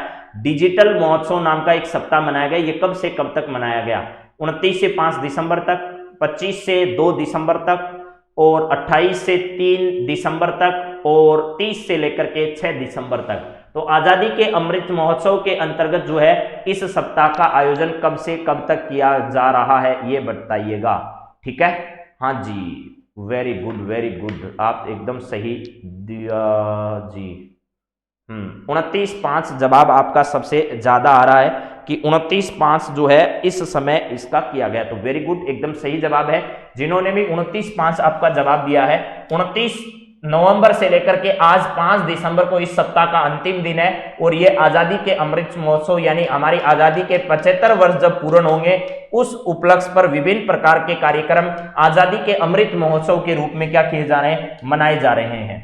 NSO राष्ट्रीय सांख्यिकी संगठन के आंकड़ों के अनुसार जुलाई से सितंबर जो कि चालू वित्त वर्ष की जो दूसरी तिमाही है उस दूसरी तिमाही में देश की विकास दर कितनी रही है ये आपको बताना है। अभी हाल ही में जारी किए गए NSO के आंकड़े और इसी में चालू वित्त वर्ष की ये दूसरी तिमाही जो है वो जुलाई से सितंबर की है। इस जुलाई से सितंबर में हमारा जो विकास दर है देश की वो कितनी रही है? तो 8.4% देश की क्या रही है? विकास दर रही है। 8.4% विकास दर जो है वो पूरे देश की इसमें रही है। अगला सवाल, कौन सी राज्य सरकार चार धाम देवस्थानम अधिनियम को वापस लेने वाली है? तो चार धाम आपको बता दिया है, बद्रीनाथ, केदारनाथ, गंगोत्री, यमुनोत्री। इन चारों का संबंध किसी से हो, लेकिन ये चार धाम देवस्थानम अधिनियम जो है यह है किस राज्य ने? तो उत्तराखंड की सरकार, जो धामी सरकार है, ये इस अधिनियम को वापस करने वाली है। पहले तीर्थ सिंह रावत सरकार द्वारा इस अधिनियम को लाया गया था, अभी हाल ही में इसे निरसित किया जा रहा है, यानी निरसन अधिनियम जो है इसका लाया जा रहा है। ठीक है, वापस लेने का मतलब ऐसे भी कह सकते हो, चार धाम देवस्थानम निरसन अधिनियम लाया जा रहा है। अगला सवाल, बारबाडोस के राष्ट्रपति के रूप में शपथ ग्रहण किसने की है? बारबाडोस जो है वो गणराज्य बन चुका है, आपको बता दिया। ठीक है, गणतंत्र बन चुका है और यहाँ के राष्ट्रपति के रूप में शपथ ग्रहण भी कर लिए किसने? तो सेंड्रा मेसन जो है यहाँ की प्रथम महिला राष्ट्रपति होने जा रही है। सिंगर रिहान जो है यहाँ के नेशनल हीरो हैं, यहाँ की क्या है? नेशनल हीरो भी महिला है भैया। नेशनल हीरो कौन है? तो नेशनल हीरो जो यहाँ की है वो बारबाडोस की कौन है? ये है सिंगर रिहाना। सियामारो कास्त्रो यहां से संबंधित नहीं और मैग्डेलेना एंडरसन भी यहां से संबंधित नहीं है, ये बात भी आपको ध्यान है। यानी बारबाडोस की प्रथम महिला राष्ट्रपति सेंड्रा मेसन और वहां की नेशनल हीरो सिंगर रिहाना है। अगला सवाल, कम्ब्रे वीजा ज्वालामुखी में 10 हफ्ते से विस्फोट हो रहा है, लावा निकल रहा है, यह कहां पर स्थित है? आपको यह बताना है। कम्ब्रे वीजा, लापलामा का नाम आपने सुना होगा। लापलामा कौन सा जगह? लापलामा, लापलामा स्वीडिश जगह है, ये स्वीडिश द्वीप है। क्या है? एक स्वीडिश द्वीप है। यहां पर लापलामा जो है, यहां पर कम्ब्रे बीज ज्वालामुखी जो है इसमें लगातार क्या हो रहा है? विस्फोट हो रहा है। तो यह कहां पर स्थित है आपको यह बताना है। प्रशांत महासागर में नहीं है भाई साहब, अटलांटिक महासागर में स्थित है। और अटलांटिक महासागर में भी कौन से द्वीप पर स्थित है? तो हिंद महासागर नहीं है, आर्कटिक नहीं है। तो लापलामा इसका सही जवाब था। और ये कहां पर स्थित है? तो अटलांटिक महासागर में यह क्या है? स्थित है। चलिए अगला सवाल, इसकी स्थितियां कितनी भयंकर हो चुकी है और कितना भयंकर यहां विस्फोट हुआ है, इसका अंदाजा कल की क्लास देखकर आप लगा सकते हैं, क्योंकि कल मैंने इसकी पूरी इमेज और इसके पड़ने वाले दुष्प्रभावों के बारे में भी मैंने क्या की थी? आपसे बातचीत की थी। अगला, 5वें अंतर्राष्ट्रीय अंबेडकर कॉन्क्लेव के उद्घाटन समारोह में राष्ट्रपति ने संबोधित किया, इसका आयोजन कहां किया गया? और अंबेडकर से संबंधित 6 दिसंबर का दिन, 6 दिसंबर का दिन अंबेडकर से क्यों संबंधित है, आपको इस बारे में भी बताना है। ठीक है, 5वें अंतर्राष्ट्रीय अंबेडकर कॉन्क्लेव के उद्घाटन समारोह में राष्ट्रपति ने संबोधित किया, इसका आयोजन कहां किया गया? तो जितने भी हमारे एससी और एसटी से संबंधित जो पदाधिकारी हैं, विभिन्न राज्यों की विधानसभाओं में, संसद में जितने सांसद हैं, जितने मंत्री हैं, जो विपक्ष के लोग हैं, उन सब के द्वारा दिल्ली के विज्ञान भवन में एक कार्यक्रम का क्या किया गया? आयोजन किया गया। और वहीं पर उसे कहा गया 5वां अंतर्राष्ट्रीय अंबेडकर कॉन्क्लेव। इसका उद्घाटन समारोह जो हुआ उसमें राष्ट्रपति जी ने अपना संबोधन दिया और ये नई दिल्ली के विज्ञान भवन में क्या किया गया? आयोजित किया गया। नई दिल्ली के विज्ञान भवन में इसका क्या किया गया? आयोजन किया गया। अगला सवाल देखिएगा, जूनियर हॉकी विश्व कप में भारतीय टीम ने किसे हराकर सेमीफाइनल में जगह बनाई? तो ये बात तो आपको मैंने पढ़ा दी है पूरी। आपको 2 ही नाम यहां पर याद रखना है, एक तो जर्मनी और एक क्या है? बेल्जियम है। अर्जेंटीना नहीं है। बेल्जियम को तो यहां पर क्या किया था? सेमीफाइनल में हराकर सेमीफाइनल में प्रवेश किया। और सेमीफाइनल में मुकाबला जर्मनी से हुआ और जर्मनी से भारत को किसका सामना करना पड़ा? हार का सामना करना पड़ा। ना जापान है ना यहाँ चीन है। आयोजन इसका भुवनेश्वर उड़ीसा में किया जा रहा है। 2 दिसंबर को भारत के किस राज्य या केंद्र शासित प्रदेश क्षेत्र में 2009 के बाद पुष्कर महोत्सव का आयोजन किया जा रहा है? तो देखिएगा, पुष्कर मेला जो है वो कहां आयोजित होता है? तो पुष्कर मेला राजस्थान के अजमेर में आयोजित होता है। राजस्थान के कहां पर? अजमेर में पुष्कर जगह पर क्या किया जाता है? आयोजन उसका किया जाता है। यहां पर ब्रह्मा जी का एकमात्र मंदिर जो है वो यहां पर स्थित है। एकमात्र तो नहीं कह सकते, लेकिन फिर भी ऐसा प्रचलन में चल गया है। ठीक है, तो अब अभी आयोजन किया गया कहां पर? जम्मू कश्मीर में। जिस प्रकार यहां कार्तिक पूर्णिमा को आयोजित होता है, किसको? कार्तिक पूर्णिमा को आयोजित होता है कहां पर? पुष्कर अजमेर में। वैसे ही पवित्र माना जाता है कहां पर? जम्मू कश्मीर में। और इसका 2009 में आयोजन हुआ, उसके बाद इसका आयोजन लगभग 12 वर्ष बाद अभी किया गया है। चलो अगला सवाल जरा देखो, यहां पर है हाल ही में ग्लोबल गेटवे, बहुत ज्यादा चर्चा में है और बहुत इंपॉर्टेंट सवाल है ये। ग्लोबल गेटवे नामक एक नई कनेक्टिविटी परियोजना किसने लॉन्च की है? ब्रिक्स ने, EU ने, USA ने, G7। चाइना जो है ना, चाइना की रोड एंड बेल्ट जो पॉलिसी है उसमें चाइना क्या करता है आपको पता है? देशों को पैसा उधार देता है, जैसे श्रीलंका है, जैसे बांग्लादेश है, जैसे मालदीव है। इनको पैसा उधार दिया जैसे पाकिस्तान है, और बाद में उस पैसे को ये देश चुका नहीं पाते हैं और इनके स्थानों का अधिग्रहण कर लेता है चाइना। अब चाइना की इस पॉलिसी का मुकाबला करने के लिए ईयू ने एक इस प्रकार का प्रयास किया कि भाई साहब आपको पैसे की जरूरत है, आप विकास करिए, पैसा हमसे ले जाइए, पैसे की कोई प्रॉब्लम नहीं है, लेकिन हम इस तरह आपका चाइना की तरह शोषण नहीं करेंगे और ना ऐसा होना देखना चाहते हैं। तो ये किसके द्वारा, यूरोपीय यूनियन जो है उसने ग्लोबल गेटवे नामक एक सी कनेक्टिविटी परियोजना हाल ही में क्या की है, लॉन्च की है। 4 दिवसीय वर्चुअल कार्यक्रम साइबर ड्रिल 2021 संयुक्त रूप से आयोजित किया जा रहा है, किसके द्वारा, तो ये आपको ध्यान रखना है, 4 दिवसीय वर्चुअल कार्यक्रम जिसका नाम है साइबर ड्रिल 2021। साइबर ड्रिल 2021 का आयोजन संयुक्त रूप से किसके द्वारा किया जाता है, एक तो इसमें भारत शामिल है, इसके अलावा कौन है, एमटीयू नहीं है, सीटीयू नहीं है, जीटीयू नहीं है, ये है आईटीयू। आईटीयू का मतलब है अंतरराष्ट्रीय दूरदर्शन संघ, अंतरराष्ट्रीय क्या है, दूरदर्शन संघ कह सकते हैं या फिर इसे संचार संघ कह सकते हैं। अंतरराष्ट्रीय अंतरराष्ट्रीय अंतरराष्ट्रीय जो है वो क्या है आपका दूरदर्शन संघ इसे कहा जा सकता है, या टेलीकास्टिंग संघ इसे कह सकते हैं आप लोग, ठीक है। तो इस बात को ध्यान रखना है, यह है भारत और आईटीयू से संबंधित है। भारत पहली बार G20 सम्मेलन की मेजबानी कब करने जा रहा है, बहुत इंपॉर्टेंट सवाल है, बहुत इंपॉर्टेंट सवाल है भैया। एक कोप का आयोजन भारत कब करने जा रहा है, ब्रिक्स सम्मेलन की अध्यक्षता भारत ने कब की, अब G20 की अध्यक्षता भारत पहली बार ही करने जा रहा है, और वो पहली बार ही कब करने जा रहा है ये बताना है। G20 का भारत जो है वो सदस्य देश है, ये ध्यान रखना, भारत जो है वो G20 का सदस्य देश है, ये ध्यान रखना है, ठीक है। इसमें EU यानी यूरोपियन यूनियन भी सदस्य है G20 का, चाइना भी इसका सदस्य, बहुत सारे देश हैं 20। तो यहां आपको G20 सम्मेलन की मेजबानी कब करेगा भारत, तो मैंने आपको बताया था, 3 बातें बताई थी। पिछला आयोजन किसने किया, 2022 में कौन करेगा, 2022 में कौन करेगा, और 2023 में कौन करेगा, और 2021 में इसका किसने किया, ये सारी बातें आपको मैंने बता रखी है। देखो बताइए ना, यहां पर 2022 जो है इसका आयोजन कहां पर किया जा रहा है, तो इंडोनेशिया में आयोजन किया जा रहा है, लेकिन 2023 में इसका आयोजन कहां किया जाएगा, भारत में आयोजन किया जाएगा।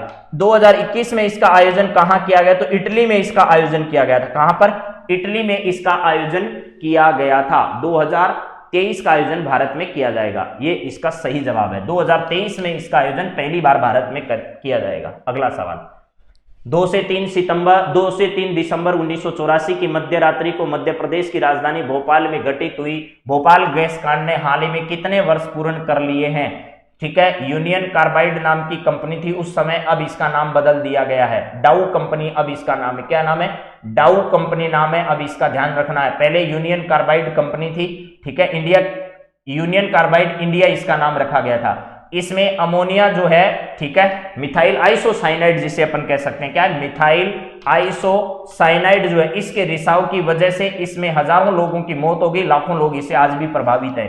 तो हाल ही में इस गैस कांड के कितने वर्ष पूर्ण हो चुके हैं, 35, 37, 38। हाँ, डाउ केमिकल्स, तेजपाल जी इसका नाम है, वर्तमान में डाउ केमिकल्स नाम की कंपनी है, वर्तमान में भी संचालित है, लेकिन इस कांड के बाद इसका नाम क्या कर दिया गया, बदल दिया गया।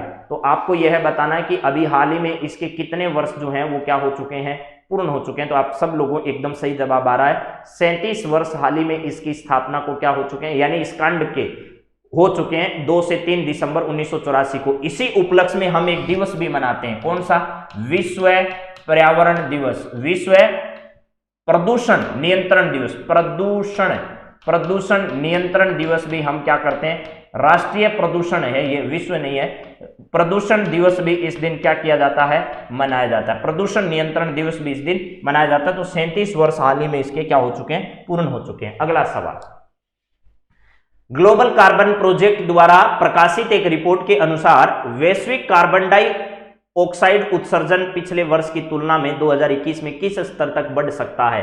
कार्बन उत्सर्जन या कार्बन डाइऑक्साइड का जो उत्सर्जन है उसके कारण ही देश में एक तो आप लोगों का क्या है, ग्लोबल वार्मिंग जो है, ग्लोबल वार्मिंग की घटना सबसे ज्यादा होती है। ग्लोबल वार्मिंग की जो घटना है वो सबसे ज्यादा किस वजह से होती है, इन कार्बन डाइऑक्साइड जैसों गैसों की वजह से होती है। तो आपको ये बताना है, एक ग्रीन हाउस गैस जो है, ग्रीन हाउस गैस ये भी याद करना, ग्रीन हाउस गैस, इसमें भी सबसे महत्वपूर्ण जो गैस है जिसका सबसे ज्यादा योगदान है वो CO2 का है। ठीक है, तो पिछले वर्ष की तुलना में 2021 में किस स्तर तक बढ़ सकता है? 4.9, 5.9, 7.9, 10.9। तो इसमें आपको बताया था 4.9% जो है वो इसमें क्या हो सकती है, बढ़ोतरी हो सकती है। ठीक है, यहां पर 4.9% की बढ़ोतरी इसमें दर्ज की जा सकती है। राष्ट्रीय प्रदूषण नियंत्रण दिवस कब मनाया जाता है? तो ये बात अभी अभी आपको बताया है। ठीक है, राष्ट्रीय प्रदूषण नियंत्रण दिवस कब मनाया जाता है? तो ये तो आपका क्या हो गया, विश्व एड्स दिवस हो गया। ये 2 दिसंबर जो आता है, 2 से 3 दिसंबर की मध्य रात्रि को हुआ था, तो 2 दिसंबर जो है वो आप उस दिन क्या करते हो, इसका दिवस मनाते हो। मेरे हिसाब से इस बात में आपको कोई दिक्कत वाली बात है नहीं। ठीक है, कि 2 दिसंबर को हम इसका दिवस मनाते हैं। चलते हैं आगे। अगला सवाल जरा देखिएगा क्या है आपके सामने। चेरी ब्लॉसम तथा हॉर्नबिल फेस्टिवल का संबंध क्रमशः किस राज्य से है? तो यहां क्रमशः बताना है, चेरी ब्लॉसम और हॉर्नबिल फेस्टिवल का आयोजन नागालैंड में किया जा रहा है अभी अभी।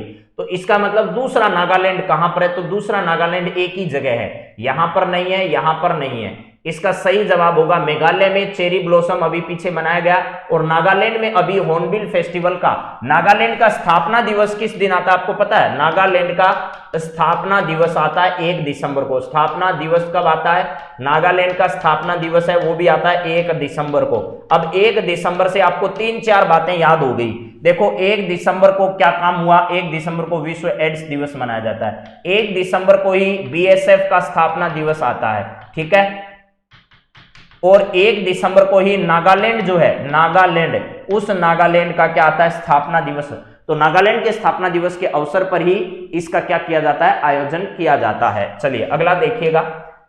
अंतर्राष्ट्रीय मुद्रा कोष की प्रथम डिप्टी मैनेजिंग डायरेक्टर किसे बनाया गया? तो प्रथम महिला है जिसे डिप्टी मैनेजिंग डायरेक्टर अभी हाल ही में बनाया गया अंतर्राष्ट्रीय मुद्रा कोष यानी IMF की। तो IMF के बारे में तो आप सब लोग जानते हैं। अंतर्राष्ट्रीय मुद्रा कोष 1944 ब्रेटन वुड्स सम्मेलन वाशिंगटन DC। अभी हाल ही में इसकी मैनेजिंग डायरेक्टर यानी MDM यानी मैनेजिंग डायरेक्टर जिसे है, डिप्टी मैनेजिंग डायरेक्टर है। ये क्या है? डिप्टी मैनेजिंग डायरेक्टर है, और ये IMF का दूसरा सबसे बड़ा पद है। ठीक है, पहला पद जो है वो किसका है? MD का है, मैनेजिंग डायरेक्टर का है। मैनेजिंग डायरेक्टर के बाद IMF का दूसरा सबसे बड़ा पद जो है वो डिप्टी मैनेजिंग डायरेक्टर का है, और वो किसको मिला है? तो गीता गोपीनाथ को दिया गया है। गीता गोपीनाथ को दिया गया है। अगला सवाल, अंतर्राष्ट्रीय विकलांग व्यक्तियों का दिवस कब मनाया जाता है? अंतर्राष्ट्रीय विकलांग यानी, हाँ जी, BSF है, एड्स है, और उसके बाद नागालैंड है। ये सारी बातें जो हैं वो आपके लिए क्या है? इंपॉर्टेंट है। तो चलिए जरा एकदम सही जवाब आप सबके आ गए हैं। गीता, चलो जी, Gita Gopinath, Gita best of luck. ठीक, अब चलिए आगे बात करते हैं। तो विकलांग व्यक्तियों का जो दिवस है वो किस दिन मनाया जाता है? तो 3 दिसंबर को आप एकदम सही जवाब दे रहे हैं। 2 दिसंबर तक हमारी बात हो चुकी है। 1 दिसंबर आपका कौन कौन सा? 2 दिसंबर को पर्यावरण नियंत्रण दिवस, और 3 दिसंबर को डिसेबल्ड जो लोग हैं उनके लिए यह मनाया जाता है। और कल इसके बारे में मैंने पूरी डिटेल से बातचीत आपकी क्लास में की थी। चलो आगे बात करते हैं। अगला सवाल, वीडियो कॉन्फ्रेंसिंग के माध्यम से 3 दिसंबर 2021 को फाइनेंशियल टेक्नोलॉजी यानी फिनटेक लीडरशिप, जिसे इन्फिनिटी फोरम कहते हैं, उस इन्फिनिटी फोरम का शुभारंभ किसके द्वारा किया गया? वीडियो कॉन्फ्रेंसिंग के माध्यम से 3 दिसंबर 2021 को आयोजित टेक्नोलॉजी यानी फिनटेक लीडरशिप फोरम का आयोजन किसके द्वारा किया गया? ये तो ठीक बात है, लेकिन इसका शुभारंभ किसने किया? मैंने बार बार बताया कि फिनटेक क्या है, तो फिनटेक है फाइनेंशियल टेक्नोलॉजी। फाइनेंशियल टेक्नोलॉजी के लिए जो संस्था काम करती है उसे शॉर्ट में फिनटेक कहा जाता है। इस पर एक सम्मेलन का आयोजित हुआ जिसका नाम इन्फिनिटी फोरम रखा गया। इसका शुभारंभ अमित शाह ने नहीं किया, इसका शुभारंभ नरेंद्र मोदी जी ने किया। इसका शुभारंभ किसने किया? नरेंद्र मोदी जी ने किया। जितेंद्र सिंह जो है वो हमारे विज्ञान एवं प्रौद्योगिकी मंत्री हैं। अमित शाह राजस्थान के दौरे पर आए हैं, तो जैसलमेर और जयपुर का इनका, जैसलमेर और कहां का? जयपुर का इनका क्या रहेगा? कार्यक्रम रहेगा। ठीक है, चलिए जी अगला देखिएगा। द इकोनॉमिस्ट इंटेलिजेंस यूनिट ने हाल ही में world wide cost of living index 2021 जारी की है। इसके अनुसार दुनिया का सबसे महंगा शहर कौन सा है? तो आज की क्लास में बात कर चुके हैं अपन। दुनिया का सबसे महंगा शहर जो है वो इजराइल का तेल अवीव है। उसके बाद दूसरा सबसे महंगा शहर फ्रांस का पेरिस है। उसके बाद तीसरा सबसे महंगा शहर जो है ना वो कौन सा है? वो आपका सिंगापुर है। 3 सबसे महंगे शहर दुनिया के कौन से हैं? ठीक है, तो वो है आपके तेल Aviv Israel, Paris, Singapore, Goa नहीं है, गोवा नहीं है। इसमें सबसे ज्यादा तेल अवीव जो है वो इजराइल की राजधानी जो यरूशलेम है, यरूशलेम, इसके ठीक नजदीक एक शहर पड़ता है जिसका नाम क्या है? तेल अवीव क्षेत्र है, तेल अवीव, ठीक है, ये यहां पर पड़ता है। इसके अलावा यहां पर आपका गोल्डन हाइट्स क्षेत्र है जो किसके बीच में? सीरिया और यहां पर इजराइल के बीच में है। इसके अलावा आपका गाजा पट्टी जो क्षेत्र है मिस्र और किसके साथ है? इजराइल का संयुक्त क्षेत्र है। ठीक है, ये बातें आपको क्या करनी है? ध्यान रखनी है। अगला सवाल जरा देखिएगा। जवाद चक्रवात चर्चा में है। जवाद का अर्थ होता है उदार या दयालु। यह नामकरण किसके सुझाव पर किया गया है? तो आज की क्लास में भी बता दिया कि भाई साहब सऊदी अरब जो है इसके सुझाव पर इसका नामकरण किया गया है। तो आप सब इन सवालों को रटते रहोगे। अब आपको एकदम रटे गए हैं, आज रिवीजन करने के बाद आपको इतना अच्छे से याद हो गया, कभी भूलोगे नहीं। आज यह उड़ीसा के तट पर पहुंच जाएगा, आज यह उड़ीसा के तट पर पहुंच जाएगा। एनडीआरएफ की जो टीम है, वो एनडीआरएफ की जो टीम है उसको इसका नेतृत्व दिया जाता है। हर बार वो कह रहे हैं हम पूर्णतः क्या तैयार हैं। इसके जो निदेशक है एनडीआरएफ के वो भी आपको पढ़ा दिए। गुजरात कैडर के अफसर हैं जिनका नाम शीलवर्धन सिंह आपको बताया गया होगा। ठीक है, चलिए जरा नेक्स्ट सवाल देखिएगा क्या है। World athletics women of the year award किसे दिया गया? World athletics women of the year award, भारतीय की बात नहीं कर रहे हैं, भारतीय जो महिला है अंजू बॉबी, इनको तो दिया गया है इसी प्रकार का पुरस्कार, लेकिन किसके लिए? लैंगिक जो समानता है, लैंगिक जो असमानता उसको समाप्त करने के लिए और लैंगिक समानता के बारे में लोगों में क्या करने के लिए? जागरूकता पैदा करने के लिए। भारतीय महिला का नाम है, इसमें कहीं भी कोई विदेशी महिला नहीं है। इसका मतलब जो एलेक्सिया है पेटुलास, लेकिन इनको नहीं दिया गया। अंजू बॉबी जॉर्ज इसका क्या होगा? सही जवाब होगा अंजू बॉबी जॉर्ज। एलेक्सिया पेटुलास को कौन सा पुरस्कार दिया है? तो बेलेंडी अवार्ड जो है वो महिला का बेलेंडी अवार्ड, विश्व की बेस्ट महिला फुटबॉलर जो है, बेस्ट महिला फुटबॉलर का अवार्ड किसे दिया गया है? तो ये भी याद कर लेना भैया, एलेक्सिया पेटुलास को दिया गया है। दुनिया की जैसे आपका पुरुष का किसे दिया गया है तो ये भी आपको याद है, और महिला का किसे दिया गया है? तो बेलेंडी अवार्ड जो है वो एलेक्सिया पेटुलास को दिया गया है। अब देखो यही पुरस्कार अगर किसी महिला विदेशी को दिए गए, एक पुरुष और एक महिला को बेस्ट फुटबॉलर का, तो वो भी आप याद रखना है। प्लस अभी हाल ही में एथलेटिक्स का दिया गया वो भी याद करना है। नेशनल अप्रेंटिसशिप ट्रेनिंग स्कीम जो है वो केंद्र सरकार के द्वारा चलाई गई एक स्कीम है, NATS। ये भारत सरकार की फ्लैगशिप योजना है, ये बात सही है। सरकार की नोडल एजेंसी जो है वो शिक्षा मंत्रालय भारत सरकार का, धर्मेंद्र प्रधान इस मंत्रालय के प्रमुख हैं, ये भी बात सही है। इसकी टैगलाइन जो है वो सशक्त युवा और समर्थ भारत है। सबसे इंपॉर्टेंट सवाल है इसका, क्या है? सशक्त युवा है और समर्थ भारत है। प्लस युवाओं को कौशल प्रदान करने के लिए, युवाओं को कौशल प्रदान करने के लिए इसकी शुरुआत की गई। तो उपरोक्त सभी इसका क्या होगा? सही जवाब होगा। ओलंपिक गोल्ड मेडलिस्ट के साथ स्कूल विजिट अभियान की शुरुआत कब से की गई? तो कल से इस अभियान की शुरुआत कर दी गई है, आपको पता होगा, ये बात आपको बता दी गई है। ठीक है कि भाई नीरज चोपड़ा जो है उन्होंने पहली बार गुजरात के किसी स्कूल का चुनाव किया और 4 दिसंबर 2021 जो है इसको इन्होंने शुरू कर दिया है। तो 4 दिसंबर 2021 को इन्होंने क्या कर दिया है? ओलंपिक गोल्ड मेडलिस्ट के साथ अपना विजिट अभियान जो है वो शुरू कर दिया गया है 4 दिसंबर से। किसके नेतृत्व में? नीरज चोपड़ा जो है, नीरज चोपड़ा के नेतृत्व में ऐसा कर दिया गया है। अगला सवाल, 2 से 6 दिसंबर 2021 तक एशियन यूथ पैरा गेम्स का आयोजन कहां किया जा रहा है? एशियन यूथ पैरा गेम्स का आयोजन कहां पर किया जा रहा है? तो आपको यह बताया गया था कि दोहा कतर में नहीं है, यूएई में नहीं है, ईरान में नहीं है, इसका आयोजन बहरीन में किया जा रहा है। 2 से 6 दिसंबर को एशियन यूथ पैरा गेम्स का आयोजन कहां किया जा रहा है? तो इसका आयोजन आपका बहरीन में किया जा रहा है। बहरीन जो है वो यहां आपका ये जो देश है इजराइल के नजदीक वाले देश, यानी उत्तर पश्चिम एशिया का देश है। क्या है? उत्तर पश्चिम एशिया के देश हैं। उत्तर पश्चिम एशिया जो है, इस उत्तर पश्चिम एशिया का क्या है? एक देश है बहरीन। उसके नजदीकी यूएई है, उसके नजदीकी कतर है, उसके नजदीकी ईरान है, और ये सब जो है वो सऊदी अरब जो है उस सऊदी अरब की सीमा पर बसे हुए देश हैं। क्रिस्टन वार्महोम और Elaine World Athletics of the year बने हैं। ये देखिएगा, भारतीय महिला है अंजू बॉबी, लेकिन उसके साथ साथ अंजू बॉबी को हाल ही में किसी खेल प्रतियोगिता के लिए नहीं दिया गया है। World Athletics of the year जो है इनको अभी हाल ही के वर्ष में बेहतरीन प्रदर्शन करने के लिए कर्स्टन वार्महोम को और एलिने को world Athletics of the year का पुरस्कार दिया गया है। तो जिसमें कर्स्टन वार्महोम का संबंध जो है वो नॉर्वे से है और एलिने का संबंध जो है वो कहां से है, जमैका से है। ये बात आपको बताई थी। इन्होंने दोनों ने ही एथलेटिक्स में बेहतरीन प्रदर्शन किया है, जिसमें कर्स्टन वार्महोम ने तो रिकॉर्ड क्या कर दिया, तोड़ा, पूर्ववर्ती खिलाड़ी का रिकॉर्ड तोड़ा और इन्होंने जो है वो 2 गोल्ड मेडल प्राप्त किए। कितने? 2 गोल्ड मेडल जो है वो इन्होंने प्राप्त किए। इस वजह से इनको world athletic of the year का पुरस्कार जो है वो एथलेटिक संघ के द्वारा दिया गया है। यहां मैंने कल बताया था आपको, नॉर्वे, आइसलैंड और स्वीडन और डेनमार्क, ये 4 देश जो हैं ये सारे के सारे जमैका को छोड़कर सारे यूरोपीय देश हैं, लेकिन इसमें नॉर्वे है, आइसलैंड है, स्वीडन है और डेनमार्क है। इनको स्कैंडिनेवियाई देश कहा जाता है। क्या कहा जाता है? स्कैंडिनेवियाई देश के नाम से इनको क्या किया जाता है, जाना जाता है।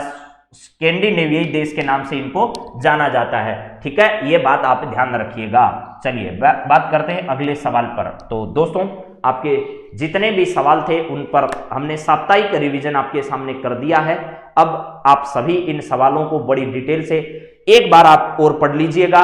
जब आपकी परीक्षा नजदीक हो या फिर बीच में कभी समय मिले तो इनका दोहरान आप लोग कर लीजिएगा।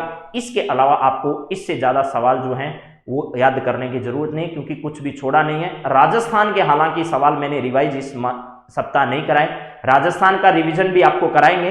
हो सके तो नेक्स्ट शनिवार को एक साथ ही करा दे, दोनों वीक का, और नहीं तो बीच में समय मिला तो करवा देंगे।